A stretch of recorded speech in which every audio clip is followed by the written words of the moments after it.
നമസ്കാരം. നമുക്ക് വ്യക്തിജീവിതത്തിൽ പറ്റാറുള്ള രണ്ട് തരം മിസ്റ്റേക്കുകളെക്കുറിച്ച്, അല്ലെങ്കിൽ നമ്മൾ ഓവർ എക്സ്റ്റെൻഡ് ചെയ്യുന്ന രണ്ട് കാര്യങ്ങളെക്കുറിച്ചാണ് ഞാനിന്ന് പറയാൻ ആഗ്രഹിക്കുന്നത്. അവ രണ്ടും ഒരു ചെറുതായിട്ട് റിലേറ്റഡ് ആണ്. ചില കാര്യങ്ങൾ ഇത് റിലേറ്റഡ് ആണെന്ന് പറയാം, എന്നാൽ ഒന്നല്ല, കുറച്ച് വ്യത്യാസമുണ്ട്. അപ്പോൾ ഇതിൽ ആദ്യത്തെയാണ് being in the warrior mode for too long, അല്ലേ? വാരിയർ മോഡ് എന്ന് വെച്ച് കഴിഞ്ഞാൽ നമ്മളിപ്പോൾ ജീവിതത്തിൽ ചാലഞ്ചസ് ഉണ്ട്. അതിപ്പോൾ ചെറിയ കാര്യങ്ങളാവാം, വിദ്യാർത്ഥികളെ സംബന്ധിച്ച് പരീക്ഷയാവാം, കുറച്ച് യൂത്തിലുള്ളവരെ സംബന്ധിച്ച് ജോലി തേടലാകാം, പലർക്കും പല പ്രശ്നങ്ങളാവാം. അത് ഒരുമിച്ച് ചേർന്നോ സെപ്പറേറ്റ് ആയിട്ടോ ഒന്നിന് മുകളിലോ എങ്ങനെ വേണേൽ വരാം. അപ്പോൾ ജീവിതത്തിൽ ചില സന്ദർഭങ്ങളിൽ നമുക്ക് അവയോടൊരു വാരിയറെ പോലെ, ഒരു യോദ്ധാവിനെ പോലെ ഫൈറ്റ് ചെയ്യേണ്ടി വരും. യഥാർത്ഥത്തിൽ കോമ്പറ്റേറ്റീവ് ചാലഞ്ചസ്, മറ്റൊരാളെ തോൽപ്പിക്കേണ്ട അവസ്ഥ, ഹോൾ സിസ്റ്റത്തോട് ഫൈറ്റ് ചെയ്യേണ്ട അവസ്ഥ, വ്യക്തികളോട് ഫൈറ്റ് ചെയ്യേണ്ട അവസ്ഥ, ആശയങ്ങളോട് ഫൈറ്റ് ചെയ്യേണ്ട അവസ്ഥ. യഥാർത്ഥത്തിൽ ഫൈറ്റ് എപ്പോഴും ആശയങ്ങളോടാവണം, വ്യക്തികളോടാവരുത്, പോട്ടെ. എന്നാലും അപ്പോൾ അങ്ങനെയുള്ള സന്ദർഭങ്ങൾ നമ്മുടെ ജീവിതത്തിലുണ്ട്. ആ സന്ദർഭത്തിൽ നമുക്ക് അങ്ങനെ പെരുമാറേണ്ടിയും വരും. പക്ഷേ ജീവിതം മുഴുവൻ ഒരിക്കലും ഒരു യുദ്ധമല്ല, ഒരു ഫൈറ്റല്ല. സോ ആവശ്യമുള്ള സന്ദർഭം കഴിഞ്ഞു കഴിഞ്ഞാൽ, അതിൻ്റെ പർപ്പസ് കഴിഞ്ഞ് കഴിഞ്ഞാൽ നമ്മൾ ഈ ഒരു വാരിയർ മോഡ് സ്വിച്ച് ഓഫ് ചെയ്യണം. പലപ്പോഴും നമ്മൾ വാരിയർ മോഡ് സ്വിച്ച് ഓഫ് ചെയ്യാതെ അതിനെ ഒരുപാട് ഓവർ എക്സ്റ്റെൻഡ് ചെയ്ത്, ഓവർ പ്രൊജക്റ്റ് ചെയ്ത്, ഓവർ ഡൂ ചെയ്ത്, അതിൻ്റെ എക്സ്പയറി ഡേറ്റും എല്ലാം കഴിഞ്ഞാലും ആ മോഡിൽ തന്നെ തുടരാറുണ്ട്. അത് നമുക്ക് ഹെൽത്ത് വൈസോ ഫിസിക്കലി മെൻ്റലി ഒന്നും നല്ലതല്ല. അഡ്രിനാലിൻ, നമ്മുടെ സ്ട്രെസ് റെസ്പോൺസിനുള്ള ഒരു ഹോർമോണാണ് അഡ്രിനാലിൻ. ആ ഒരു അഡ്രിനാലിൻ ബിൽഡപ്പ് ആയിരിക്കുന്ന അവസ്ഥയിൽ ഒരുപാട് തുടരുന്നത് നന്നല്ല. എമർജൻസികളെ ഫൈറ്റ് ചെയ്യാനും ചില ആവശ്യങ്ങൾക്കും അഡ്രിനാലിൻ വേണം.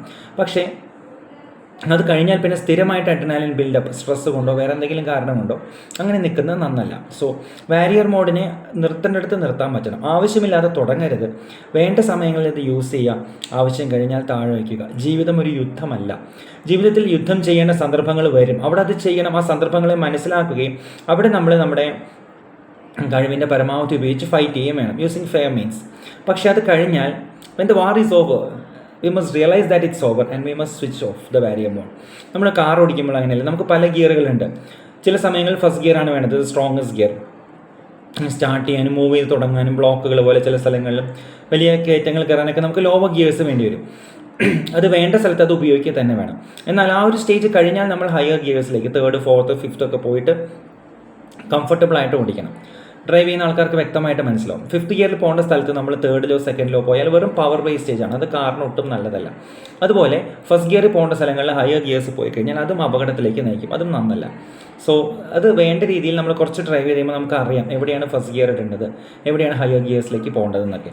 ഒരു ഉദാഹരണം പറഞ്ഞു എന്നുള്ളൂ. അതുപോലെ ജീവിതത്തിലും നമുക്ക് ആ ഒരു ഡിസ്ക്രിഷണറി സ്കില്ല് വേണം. എവിടെയാണ് നമ്മുടെ ഒരു അഡ്രിനാലിൻ റിച്ച് വാരിയർ മോഡ് ഉള്ളത്, സ്ട്രെസ്ഡ് അപ്പ് ആയിട്ടുള്ള, കുറച്ച് ഇൻറ്റൻറ്റ് കൂടിയ, കുറച്ച് ഷാർപ്നെസ് കൂടിയ വാരിയർ മോഡ് വേണ്ടത്? എവിടെയാണ് നമ്മൾ റിലാക്സ് ചെയ്യേണ്ടത്? There are places, things and timings where we need to just switch off and enjoy the moment, be ourselves, അല്ല, and be in our comfort zone. Being in your comfort zone is not a crime. Okay, നമ്മൾ മുമ്പ് ഒരു വീഡിയോയിൽ പറഞ്ഞ പോലെ. അപ്പോൾ അത്തരം സന്ദർഭങ്ങൾ അതിന് കഴിയണം. അതില്ലാതെ നമ്മൾ എപ്പോഴും വാരിയർ മോഡിൽ തുടർന്നാൽ നമ്മൾ വെറുതെ മസിൽ പിടിച്ച് നിൽക്കുന്ന എന്തൊക്കെയോ സ്ട്രെസ്ഡ് അപ്പ് ആയിട്ടുള്ള ആൾക്കാരെ പോകും. അങ്ങനെയുള്ളവരെ നമ്മളിൽ തന്നെ നമുക്ക് ചുറ്റുമുള്ള ഇടങ്ങളിലേക്കും ആളുകളിലേക്കും ഈ സ്ട്രെസ് സ്പ്രെഡ് ചെയ്യും. It's not good for anyone. Okay, നമ്മോട് വേണ്ടെടുത്ത് വേണ്ടാതിരിക്കുന്നതും കഴിഞ്ഞ് കഴിഞ്ഞാൽ സ്വിച്ച് ഓഫ് ചെയ്യുന്നതും, വേണ്ടെടുത്ത് അങ്ങനെ ആവാതിരിക്കുന്നതും അത് കഴിഞ്ഞ് കഴിഞ്ഞാൽ സ്വിച്ച് ഓഫ് ചെയ്യാതിരിക്കുന്നതും തെറ്റാണ്. അത് നമുക്ക് ആർക്കും പൂർണ്ണമായിട്ട് നമ്മളെ പഠിപ്പിച്ചിടാൻ കഴിയില്ല. സ്വയം അനുഭവം കൊണ്ടും സ്വന്തം ചിന്താശേഷി കൊണ്ടും നമ്മൾ ആ അവസരങ്ങൾ മനസ്സിലാക്കണം. Okay, so the first thing about warrior mode, don't let anyone tell you or make you believe that the whole life is a fight. Okay, ഇനി രണ്ടാമത്തത് വിക്ടിം കാർഡാണ്. നമുക്ക് എല്ലാവർക്കും ജീവിതത്തിൽ നല്ല അനുഭവങ്ങളും മോശം അനുഭവങ്ങളും ഉണ്ടാവാം.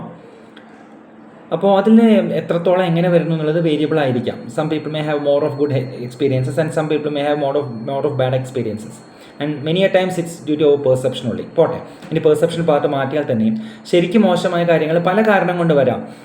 ഫേറ്റ്, കർമ്മ, circumstances, what ever you believe. അങ്ങനെ വരുമ്പോൾ പലപ്പോഴും ദുരനുഭവങ്ങളുടെ അളവ്, അല്ലെങ്കിൽ നമ്മൾ ദുരനുഭവങ്ങളാണെന്ന് കരുതുന്നവയുടെ അളവ് കൂടിക്കഴിഞ്ഞാൽ നമുക്കൊരു വിക്ടിം കാർഡ് മെൻറ്റാലിറ്റിയിലേക്ക് പോകാനുള്ളൊരു പ്രവണതയുണ്ട്. The whole world is against me, the world is conspiring against me എന്നുള്ളൊരു ചിന്താഗതി. എല്ലാവരും എൻ്റെ ശത്രുക്കളാണ്, എല്ലാവരും എന്നെ തോൽപ്പിക്കാനാണ് ശ്രമിക്കുന്നത്, എല്ലാവരും എനിക്കെതിരാണ്, ഞാനൊരു വിക്റ്റിമാണ്. വിക്റ്റിം കാർഡ് മോഡിലേക്ക് പോയി കഴിഞ്ഞാൽ അത് പലപ്പോഴും മൈൻഡ് എസ്കേപ്പ് ചെയ്യാനും, സ്ട്രെസ് എസ്കേപ്പ് ചെയ്യാനും, പലപ്പോഴും യഥാർത്ഥ പ്രശ്നത്തിലേക്ക് നോക്കുന്നതിൽ നിന്ന് പ്രിവെൻറ്റ് ചെയ്യാനും ഒക്കെ കോൺഷ്യസ്ലി സബ് കോൺഷ്യസ്ലി നമ്മുടെ മനസ്സ് അങ്ങനെ ചെയ്യാറുണ്ട്. ഈ വിക്ടിം കാർഡ് മോഡിൽ പോയി നമുക്ക് സ്വയം ഒരുപാട് സിമ്പതി തോന്നും.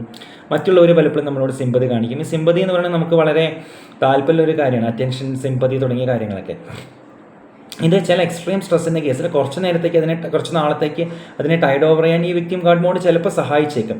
പക്ഷേ അതൊരു പരിധി കവിയരുത്. കഴിവതും ആ മോഡിലേക്ക് പോകാതിരിക്കുക. ഇനി ചില പ്രത്യേക സാഹചര്യങ്ങളിൽ പോവേണ്ടി വന്നാൽ തന്നെ get over it quickly. Victim card മോഡിൽ ഇരുന്നാൽ നമുക്ക് ഒരിക്കലും യഥാർത്ഥ പ്രശ്നത്തെ കാണാൻ കഴിയില്ല. യഥാർത്ഥ പ്രശ്നത്തെ എന്ത് കാരണം കൊണ്ടാണ് ഈ പ്രശ്നങ്ങൾ ഉണ്ടായത്, നമ്മുടെ കുഴപ്പമാവാം, മറ്റുള്ളവരുടെ കുഴപ്പമാവാം, റാൻഡംനെസ് ആവാം, സിറ്റുവേഷൻ ആവാം, വേറെ പല കാരണങ്ങളാവാം. അപ്പോൾ അതെന്താണെങ്കിലും അതിന് ഇവാലുവേറ്റ് ചെയ്യണമെങ്കിൽ നമ്മൾ സ്വയം വിക്ടിം എന്നുള്ള മോഡിൽ നിന്ന് പുറത്ത് വരണം. അതൊരു ഫോഗി സിറ്റുവേഷനാണ്. ആ അവസ്ഥയിൽ നമുക്ക് ഒന്നിനെ ഇവാലുവേറ്റ് ചെയ്യാൻ കഴിയില്ല. അപ്പോൾ സ്വയം ഒരിക്കലും ഒരു വിക്ടിമായി കാണാതിരിക്കുക. The whole life is not a fight എന്ന് നേരത്തെ പറഞ്ഞ പോലെ the whole world is not conspiring against you or for you. You are just part of this whole big world, the cosmos, whatever you want to call it. അനുഭവങ്ങൾ വ്യത്യസ്തമായിരിക്കാം. മോശം അനുഭവങ്ങൾ വന്നാൽ നമുക്കതിൽ നിന്ന് കയറി പോകുന്നേ പറ്റുള്ളൂ. നമുക്ക് അവിടെ കിടക്കാൻ പറ്റില്ല. സ്വയം പഴിച്ചുകൊണ്ടോ സ്വയം വിക്ടിമായി കണ്ടുകൊണ്ടോ സ്ഥിരം അവിടെ കിടക്കുന്ന ഒരു ഹെൽത്തി ആയിട്ടുള്ള കാര്യമല്ല. So we have to move on and we have to move on at the earliest. ഇവിടെ ഇമോഷൻസിനെ സപ്രസ് ചെയ്തുകൊണ്ട് ബലം പ്രയോഗിച്ചിട്ടുള്ള ഒരു മൂവിങ് ഓൺ അല്ല ഉദ്ദേശിച്ചത്. ഇമോഷൻസിനെ ശരിക്കും അറിഞ്ഞ് അവയ്ക്ക് വേണ്ട പ്രാധാന്യം കൊടുത്ത് നമ്മൾ മനുഷ്യരായതുകൊണ്ട് നമുക്ക് ഇമോഷൻസ് ഉണ്ടാവുമെന്ന് മനസ്സിലാക്കുകയും അതേസമയം അവയെ നമ്മെ ഓവർവെൽം ചെയ്യാൻ അനുവദിക്കാതിരിക്കുകയും നമ്മളെ ഒരു പരിധിയിൽ കൂടുതൽ സമയത്ത് വിക്ടിം കാർഡിൽ തളച്ചിടാതിരിക്കാൻ ശ്രദ്ധിക്കുകയും വേണം.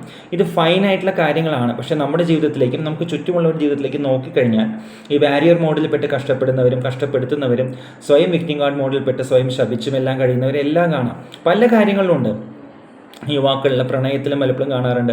പ്രണയ നൈരാശ്യം വന്നു കഴിയുമ്പോൾ വിക്ടിം കാർഡ് എടുത്ത് അണിയുന്നൊരിതുണ്ട്. I am like this, no one likes me തുടങ്ങിയ കാര്യങ്ങൾ. നമുക്ക് സെൽഫ് റെസ്പെക്റ്റ് വേണം. ഓക്കെ, നമ്മൾ സെൽഫ് കെയർ ചെയ്യണം. അപ്പോൾ being in a victim card state doesn't help you in any of these things. So try to get over all these things. അപ്പോൾ ഈ രണ്ട് കാര്യങ്ങളാണെന്ന് ചുരുക്കി പറയാൻ ആഗ്രഹിച്ചത്. വാരിയർ മോഡും വിക്ടിം കാർഡും. ഓക്കെ, ശ്രദ്ധിക്കൂ. വീണ്ടും ജീവിതത്തിൽ സിറ്റുവേഷൻസ് വരുമ്പോൾ ഈ പറഞ്ഞതിനെക്കുറിച്ച് ആലോചിക്കൂ. Thank you.